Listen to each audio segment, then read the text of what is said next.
Story number 1. I used to babysit for a family that lived in an old farmhouse on the edge of town. The house was built in the late 1800s and it had been passed down through generations. The parents, Mr. and Mrs. Carson, were always kind to me, and their kids, Lily and Ben, were well behaved. It was an easy job, and I had done it for years. The first time I noticed something strange was on a cold winter night. The kids had been asleep for about an hour, and I was sitting in the living room watching TV. The baby monitor was on the coffee table, crackling with soft static. Then I heard it. A voice. It was faint, barely a whisper, but distinct. I leaned closer, turning up the volume. "Come play." I froze. The voice wasn't Lily's or Ben's. It was higher, like another child. I grabbed the monitor and ran upstairs. Both kids were sound asleep. Their rooms were silent. I checked the closets, under the beds, every dark corner where a child could hide. Nothing. Telling myself it was interference, I went back downstairs. But the feeling of unease stayed with me the rest of the night. A few weeks later, Mrs. Carson asked if I could stay overnight while she and her husband attended a wedding out of town. I agreed. That night, after the kids were asleep, I settled into the guest room. The farmhouse was always drafty, but that night, it felt colder than usual. At around 2 a.m., I woke up to the sound of footsteps in the hallway. Soft, slow. I sat up and listened. The kids? I got out of bed and peeked into their rooms. Both were still tucked in, breathing evenly. Then I heard it again. The footsteps weren't coming from the hallway. They were inside the guest room. I turned on the lamp, my heart pounding. The room was empty, but the closet door was open. I was sure I had closed it earlier. I forced myself to walk over and shut it, then climbed back into bed, leaving the light on. The next morning, I mentioned it to Mrs. Carson, trying to sound casual. She hesitated, then sighed. "You're not the first babysitter to say something like that." "What do you mean?" I asked, my stomach tightening. She glanced at her husband, then back at me. "This house, it has history." She told me about Anna. Anna had been a little girl who lived in the house over 100 years ago. She had died young. An illness, they thought. But over the years, people had heard her. The laughter, the footsteps, the whispers through the baby monitor. Mrs. Carson gave me a sad smile. She's never done anything harmful. She just wants someone to play with. I never stayed overnight again. I kept babysitting for the Carsons until I left for college, but I never felt alone in that house. Even now, when I pass by the old farmhouse, I wonder if Anna is still there, still waiting, still whispering, "Come play." Story the end. Story number 2. I never believed in ghosts until I moved into the apartment on Sycamore Street. It was an old building built sometime in the early 1900s with creaky wooden floors and high ceilings that made every sound echo. The rent was cheap, and I was fresh out of college, so I took it without a second thought. For the first few weeks, everything was fine. I spent my evenings watching TV, reading, or cooking in my tiny kitchen. The place had its quirks. The radiator clanked at odd hours, and sometimes the floorboards creaked when no one was walking on them. But I told myself it was just an old building settling. Then, things started happening. One night, I woke up to the sound of someone whispering. It was so faint I thought I might have imagined it. I sat up in bed, listening. But the apartment was silent. I told myself it was just a dream and went back to sleep. A few nights later, I heard it again. This time, I was sure I was awake. It was a hushed voice, just outside my bedroom door. I held my breath, straining to hear the words, but they were too soft, too distant. I got out of bed, heart pounding, and turned on every light as I checked the apartment. The door was locked, the windows shut. No one was there. After that, the whispering became more frequent. Sometimes I'd hear it from the kitchen while I was in the living room. Other times, it came from the bathroom when I was brushing my teeth. Always just beyond my reach, like someone was speaking from the next room over. One night, I decided to record the sounds. I set up my phone on the kitchen counter before bed, hoping to capture something. The next morning, I played the audio back. For the first few hours, there was nothing but the hum of the refrigerator and the occasional creak of the floor. Then, at around 3:12 a.m., I heard it. A whisper. At first, I couldn't make out the words. I turned up the volume. "Get out." I felt a chill run down my spine. I didn't sleep that night. The next day, I told my landlord about the noises, hoping he'd have an explanation. He just shrugged. It's an old building, he said. Lots of history. When I pressed him, he sighed. Look, you're not the first tenant to complain about weird things happening. Some people say they hear voices, others hear footsteps, a few have seen. He hesitated. Shadows. That was the last straw. I started looking for a new place that afternoon. My final night in the apartment was the worst. I had packed most of my things, leaving just a few essentials for the morning. I was lying in bed, wide awake, when I felt it. A presence. The air grew heavy, pressing down on my chest. The whispering started again, but this time it was different. It was right next to my ear. I couldn't move, couldn't breathe. Then something touched my shoulder. Not a breeze, not a shift in the air. A hand. I jumped out of bed, flipped on the lights, and grabbed my bag. I didn't care that it was 3 a.m. I was done. I left that night and never went back. Someone else lives there now. I don't know if they hear the whispers. I hope they don't. But somehow, I think they do. Story the end. Story number 3. It was the middle of winter when I moved into my new apartment. It was a small 2-bedroom unit on the 3rd floor of an old building downtown. The rent was cheap and it had everything I needed. A working kitchen, a decent-sized living room, and a bedroom with just enough closet space. I didn't think much about the age of the building or its history. I was just happy to have my own place after a rough breakup. The first few weeks went by without incident. I unpacked, settled in, and made it my own. The walls were thin, and I could hear the occasional noise from neighbors, but nothing that seemed out of the ordinary. Then one evening after work, I noticed something strange. I had left my bedroom window open slightly, hoping to let in some fresh air, but when I walked into the room, the window was wide open, much wider than I had left it. My heart skipped a beat. The first thought that came to my mind was that someone had broken in, but there was no sign of forced entry. The apartment was locked, and nothing seemed disturbed. I chalked it up to forgetfulness. Maybe I had opened it more than I thought before leaving the house. But it nagged at me. That night, I went to bed early, wanting to sleep off the unease. Around 2 a.m., I was woken by a noise from the kitchen. It sounded like a cupboard door opening, followed by a soft clink, as though someone had set down a glass. I sat up in bed, listening. My heart raced as I waited for the sound to repeat. But nothing happened. I convinced myself that it was just the pipes or the building settling. I lay back down and pulled the covers over my head. But the feeling that something wasn't right lingered. The next night, the same thing happened. I woke up to the sound of something moving in the kitchen. This time I got out of bed and walked to the doorway. The apartment was still silent except for the soft hum of the refrigerator. I turned on the light and checked the kitchen. There was nothing out of place. The cupboards were closed, the counters empty. Confused but relieved, I went back to bed. But I couldn't shake the feeling that someone or something was in the apartment with me. I started leaving a light on in the kitchen at night, just in case, but it didn't seem to help. One evening, I returned home to find a small, old-fashioned rocking chair placed in the middle of my living room. It was the kind of chair you'd find in a grandmother's house, creaky and worn, with floral fabric on the seat. I hadn't seen it when I left that morning. I had checked the living room before I left, and I was sure there was nothing in the center of the room. My stomach dropped as I stood there, staring at the chair. I didn't know if I was imagining things or if I was just too tired, but I couldn't shake the thought that someone had been there, sitting in that chair, waiting for me to return. A few days later, I met my neighbor, Lisa, who lived in the apartment next to mine. We chatted briefly in the hallway, and she mentioned that the building had a long history. It's been around since the 1800s, she said, her voice quiet. Lots of people have lived here over the years. Some have left under strange circumstances. Her words sent a chill down my spine, and I asked her what she meant. Lisa hesitated before speaking again. Well, some tenants have said they've heard things, noises in the night, whispers. Some people even say they've seen shadows. I laughed nervously, brushing it off as superstition, but the conversation stuck with me. That night, I decided to try something.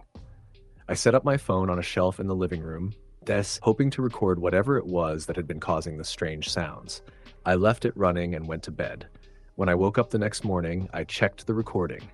For the first few hours, everything was quiet. But at around 2:30 a.m., I heard it, a faint whisper. I turned up the volume, straining to hear the words. Come closer. I froze, my blood running cold. I knew I hadn't been dreaming. The voice was clear, like someone was speaking right into the microphone. That was the night I decided to leave. I didn't waste any time packing. I gathered my things and called a friend to help me move out. By the time my lease ended, I was long gone. I never spoke to Lisa again, and I never found out what happened to the next tenants. I'm not sure what I experienced in that apartment, whether it was just my imagination or something more sinister. But I know I don't ever want to find out again.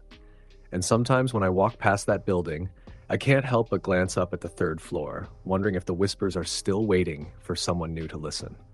Story the end. Story number 4. The old house had been in the family for generations. It sat at the edge of a quiet town, surrounded by fields that stretched into the horizon. My grandmother used to tell me stories about it when I was a child. Tales of footsteps in empty halls, doors that creaked open on their own, and the feeling of being watched when no one was there.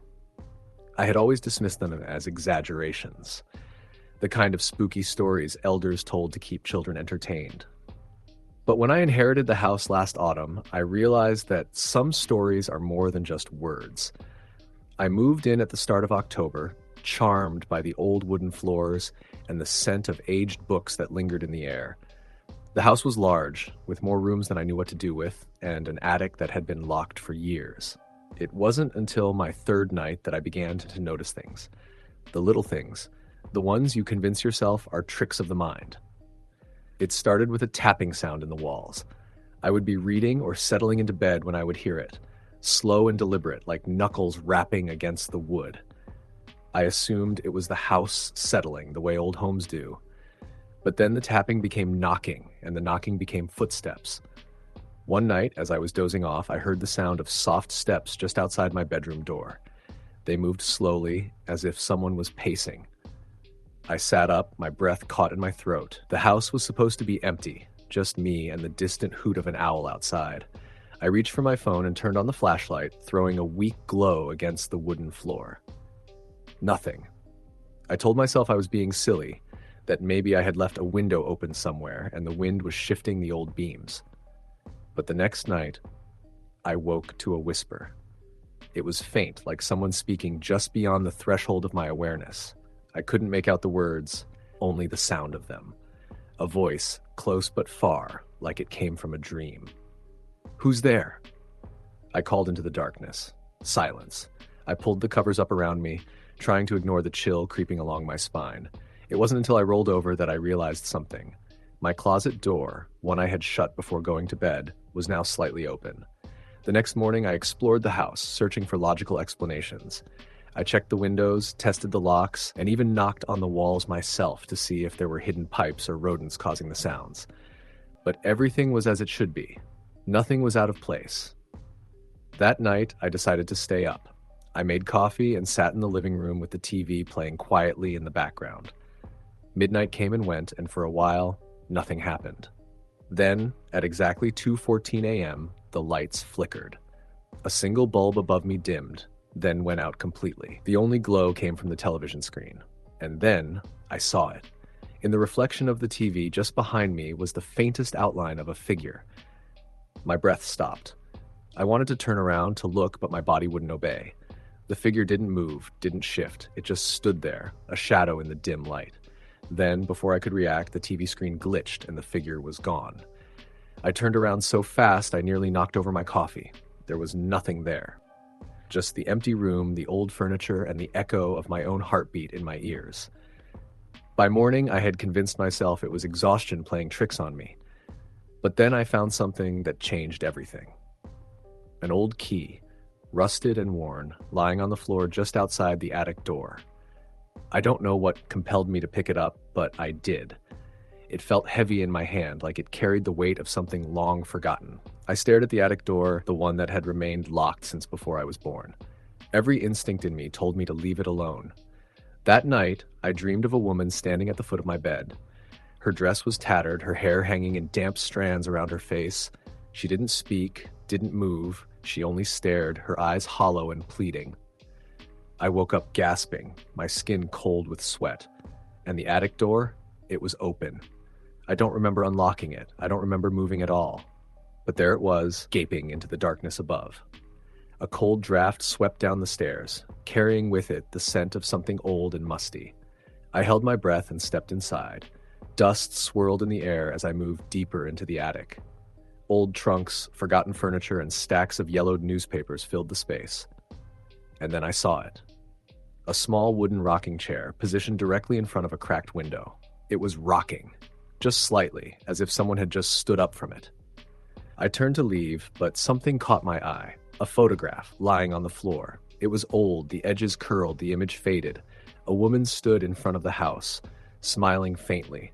But it wasn't her face that sent a chill through my bones. It was the figure in the window behind her. A shadow, the same one I had seen in the reflection of the TV. I put the photo back where I found it and left the attic, locking the door behind me. That night, I didn't sleep. I lay awake, listening to the house breathe, waiting for whatever came next. The knocking returned, and then, just as I was about to drift into uneasy sleep, I heard the whisper again. This time, I understood the words. "Help me." The voice was so close, right beside my ear. I turned on the light, but there was nothing there. In the morning, I left the house. I never went back. Some houses don't belong to the living. Story the end. Story number 5. I grew up in a small town where everyone knew everyone. The kind of place where secrets don't stay secret for long, except for one. The house at the end of my street had been empty for as long as I could remember. It was an old Victorian, the kind with a wraparound porch and windows that always seemed too dark, even in daylight. Kids at school whispered about it, saying it was haunted, but no one ever had proof. That changed when the Crawfords moved in. Mr. and Mrs. Crawford had a little girl, Emily, who was about 7 years old. She was quiet, always clutching a stuffed rabbit and watching from the porch as the neighborhood kids played.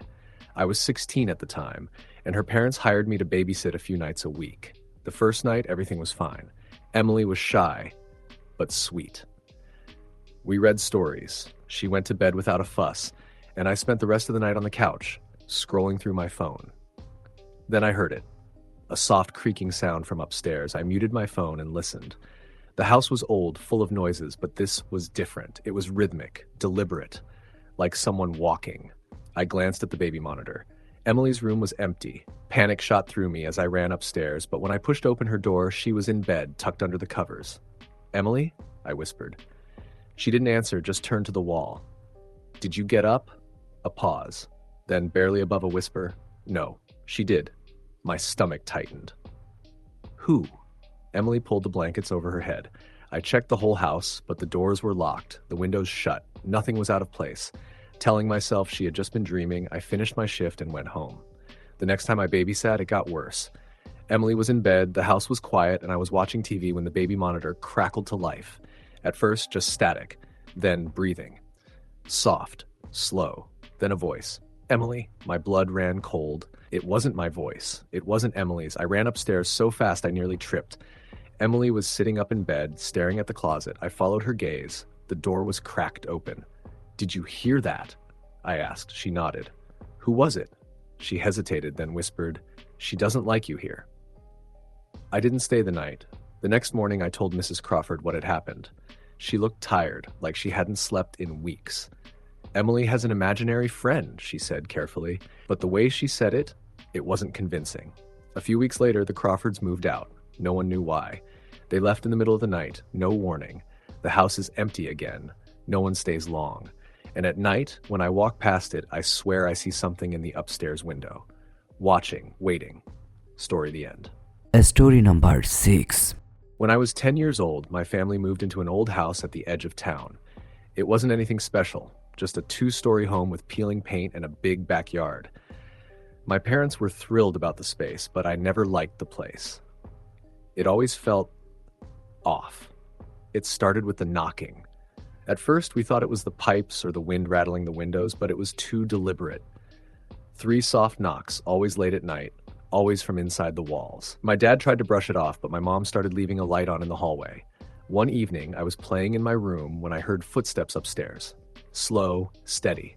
I thought it was my dad, but when I called out, no one answered. The footsteps stopped. Then I heard the knocking. 3 knocks, right behind my bedroom wall. I ran downstairs, shaking, but my parents just exchanged uneasy glances and told me it was my imagination. Then my little brother, Sam, started talking to someone who wasn't there. At first, it was normal. Kids have imaginary friends, but his conversations were strange. He wasn't just talking, he was listening, not nodding, responding like he was having a real conversation. One night, I asked him who he was talking to. He looked up at me with wide eyes and said, "The man in the corner." I felt my stomach drop. What man? The one who watches us at night. I stopped sleeping with the lights off after that. Things escalated quickly. Objects would disappear and turn up in weird places. My mom's keys went missing for days and were found inside the oven. My dad's wallet was discovered buried in the backyard. Doors would open on their own, chairs would shift slightly when no one was looking. One night, my mom woke up screaming. She said she had felt something climb into bed with her. She swore she felt the weight of it pressing down, cold fingers brushing her arm. My dad searched the whole house, but there was nothing. Then came the whispering. It started soft, barely there, just at the edge of hearing. Late at night, when the house was silent, we'd hear it. Faint, distant words spoken in a voice none of us recognized. We never understood what it was saying. One night, I woke up to the feeling of being watched. My room was dark, but as my eyes adjusted, I saw it. A shadow in the corner. Tall, unmoving. I held my breath, squeezed my eyes shut. When I opened them, it was gone. The next morning, Sam looked pale. "He doesn't like you," he whispered. That was the last night we spent in the house. My mom had had enough. We packed up and moved within a week. My dad never admitted he believed anything was wrong, but he never argued when my mom insisted on leaving. The house still stands, empty now. No one stays long. And sometimes when I drive past it, I swear I see something in the upstairs window, watching. Story number 7. I never considered myself superstitious. Ghosts were things of fiction, the stuff of late-night campfire stories and overactive imaginations. But some things don't need belief to be real. It started when my grandfather passed away. He had lived alone in his old farmhouse, a place that had been in the family for decades. The house was isolated, surrounded by fields that stretched endlessly in every direction. After his funeral, it fell to me to sort through his belongings and prepare the house for sale. The first night was uneventful. I wandered through the house, taking in the smell of old books and wood polish. It felt frozen in time, his coat still hung by the door, his slippers tucked neatly beside his favorite chair. It was as if he had only stepped out for a moment and would be back any second. I slept in the guest room, the one I used as a child when we visited. The wind outside howled against the windows, but inside, everything was still. I told myself it was just another night in an old, empty house. But sometime in the night, I woke up. At first, I didn't know what had disturbed me. The room was dark, silent except for the steady ticking of the clock on the wall. Then I heard it. A soft creak. Footsteps. Slow, deliberate, coming from the hallway. I held my breath. My first thought was that someone had broken in. My heart pounded as I listened, my body frozen in place. The footsteps didn't continue. There was only silence. I told myself it was nothing. The house was old, wood shifted, floors settled. I rolled over, convincing myself it was all in my head. The next day, I spent my time going through my grandfather's things. Most of it was easy to pack away. Clothes, books, old letters. But then I found something strange in his study. A journal. It was unlike the others I had seen before. This one was different. The pages were filled with frantic handwriting, notes scribbled in the margins. As I read, a chill crept up my spine. There's something in the house. I hear it at night. It walks the halls. I thought it was my imagination, but it knows I hear it. It knocks on the walls now. The final entry was short. I am not alone. I shut the journal, my hands shaking. That night, I locked my bedroom door. It didn't help. Sometime after midnight, I heard it again. The footsteps. This time, they didn't stop at the hallway. They came right up to my door. I sat up in bed, my breath caught in my throat. Then a knock. 3 slow, deliberate knocks. I couldn't move. My body refused to respond. Another knock. I reached for my phone with shaking hands, turned on the flashlight, and pointed it at the door. The doorknob turned. It didn't open, just rattled slightly as if someone was testing it. and then silence. I stayed awake until dawn. The next morning, I packed my things. I had planned to stay the week, but one more night in that house was unthinkable. As I was leaving, I stopped by my grandfather's old study one last time. The morning light streamed through the dusty windows, making everything seem normal again. But then I saw it. The journal lying open on the desk. There was something written on the last page. Something that hadn't been there before. Don't leave me. I didn't stop to think. I grabbed my bags, locked the door behind me, and never looked back. Story the end. Story number 8. I've always been a skeptic. I didn't believe in ghosts, spirits, or anything supernatural. In fact, I used to laugh at people who claimed they'd seen things they couldn't explain. But that was before I moved into the house on Maple Street. It was an old Victorian house, a little rundown but still charming. The kind of place that had character but also creaked and groaned as if it was tired. My fiancé, Mark, and I found it on a weekend house hunting trip. We immediately fell in love with the spacious rooms and the beautiful woodwork, even though the realtor mentioned that it had been vacant for several months. Just needs some love, she said, as though trying to convince herself. It's got great bones. I remember laughing and telling Mark that if the bones of the house were as sturdy as the ones I could see, we'd be just fine. We put down a deposit that day and moved in a few weeks later. The first week was uneventful. We spent our days unpacking and settling into the space. The house had an odd smell to it, stale but not unpleasant, and some of the windows didn't close properly. But we were happy there. It was quiet and peaceful, a welcome change after months of apartment living.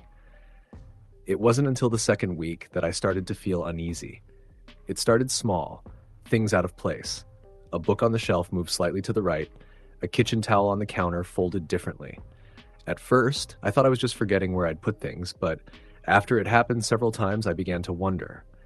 I mentioned it to Mark one night as we were sitting on the couch. "Do you think we have a ghost?" I asked, half joking. He laughed and brushed it off. "Maybe the house is just settling. Old houses do that." But I wasn't so sure. I could feel something in the air, something thick and unwelcoming, like the house was holding its breath. The first real incident happened one Friday night. We were watching a movie in the living room, the lights dimmed and the house quiet, when we heard it. A soft tapping sound, like fingernails gently drumming on wood. It came from upstairs, from the hallway outside the bedroom. At first, I thought it might be the pipes, but the noise was rhythmic, deliberate, almost like someone was pacing back and forth.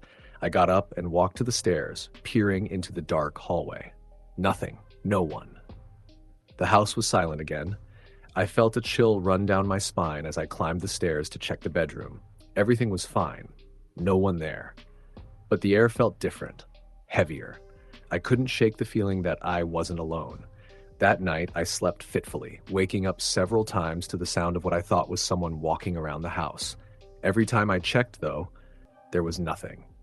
The next day, I mentioned it to Mark. He didn't seem concerned. "Probably just the house settling," he said again. But even he couldn't deny that there had been a strange atmosphere in the house, especially at night.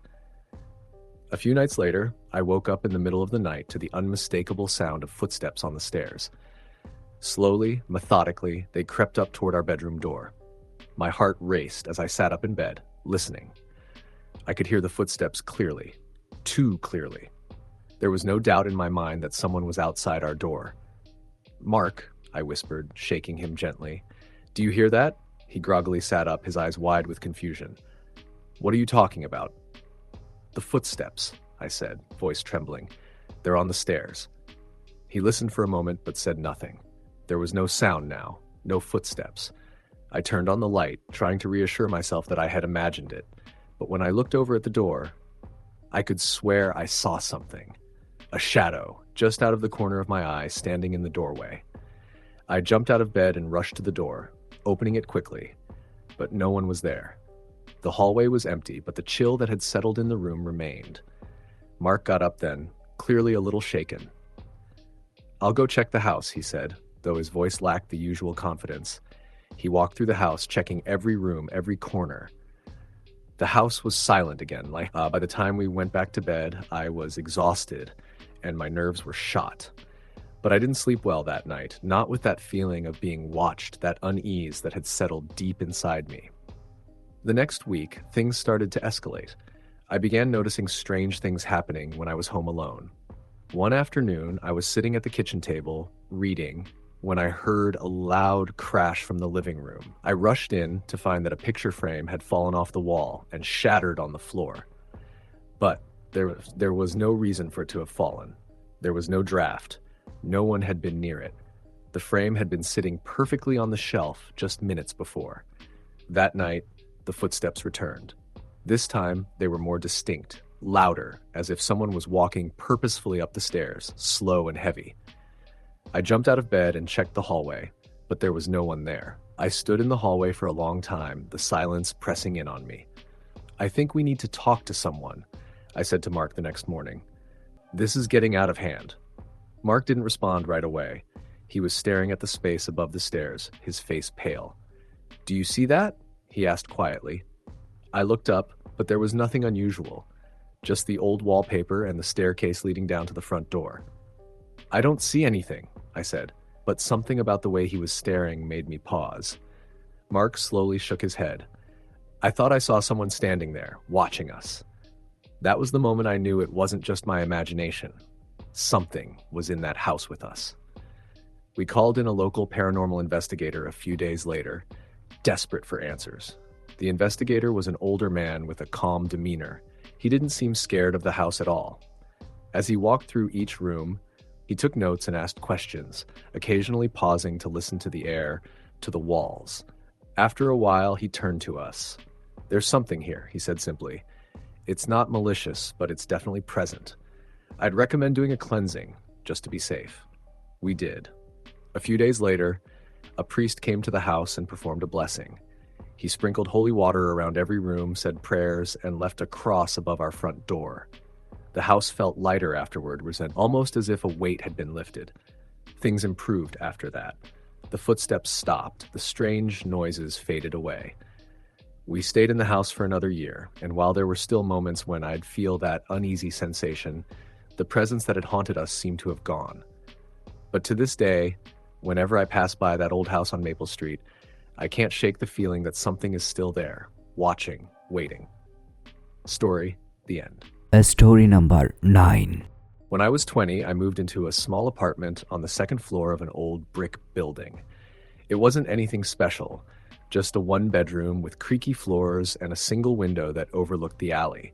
The rent was cheap, and I didn't ask too many questions. At first, everything seemed normal. The place was quiet, my neighbors kept to themselves, and I settled in quickly. But after a few weeks, little things started to happen. The first thing I noticed was the closet door. No matter how many times I shut it before bed, I'd wake up to find it slightly open. Not wide, just enough that the darkness inside felt like it was watching me. Then, there were the noises. It started with soft tapping, like fingers drumming against wood. Sometimes it came from the closet, other times from the walls. I tried to convince myself it was just the old building shifting. One night, I woke up to the sound of my bedroom door creaking open. I always kept it closed, always. I sat up, heart pounding, and reached for my bedside lamp. The room was empty. The door was open, just a few inches. I told myself I must have left it ajar before bed, but deep down, I knew I hadn't. Then things escalated.